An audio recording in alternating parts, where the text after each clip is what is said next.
Hey friends, week 2 checking in on this grounding exercise and the content from this week. I'm just going to jump in.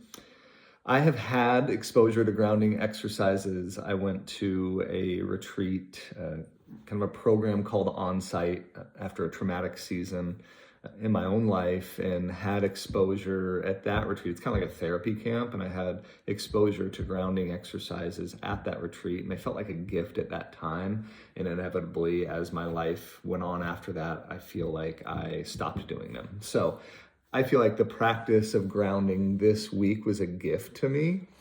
I'm also in the middle of a fast for the ministry that we're in, and so I feel very connected to my body right now. I'm saying no to a lot of things in order to actually get deeper into my body and more present with myself and with God. And the thing I'm noticing throughout this fast and with the exercise of grounding this week is the state of being present.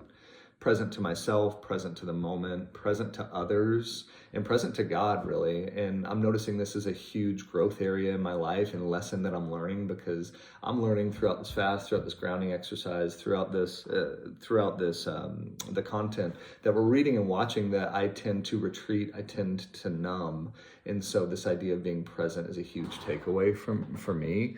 I think at the end of this process made me feel more curious than I typically am. And I've realized that I've lacked curiosity because things have been hard over the last couple of years. And so the curiosity has been sucked out of me in some ways. So this grounding exercise has made me more curious, less anxious, more curious, less controlling, more curious, less self-loathing in so many ways.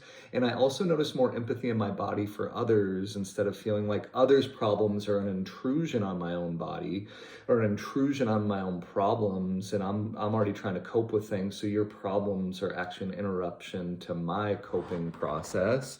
I didn't feel as much pressure to perform or fix in my response to other people's problems as a pastor. And I didn't feel the stress on my body or on my calendar or the meetings that I had set up in the same way that I typically do. I felt more interruptible, and like these disruptions weren't just these awful things coming into my calendar and to my reality throughout the day, but an opportunity to be more present with myself, more present with others, and more present with God. So I feel like that was a big takeaway for me this week.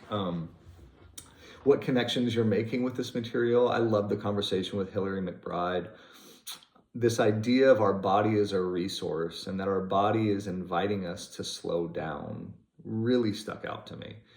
This idea that our body invites us to slow down, makes us slower, makes us more present, makes us more connected both to our own bodies and to others. And so this idea that the body is inviting us to slow down, the outcome of that is that we become people who interrupt hierarchies of power when we're more embodied, or that we start placing people over products when we're more embodied, or we embody the kingdom of God, the kingdom of heaven here on earth more fully when we are more fully embodied.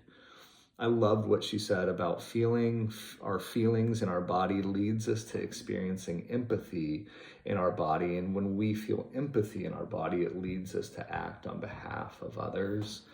That really stuck with me. That really impacted me. And I loved her container mental exercise that she does, the containers that can contain her emotions. I think I'm going to steal that. So that's all I got.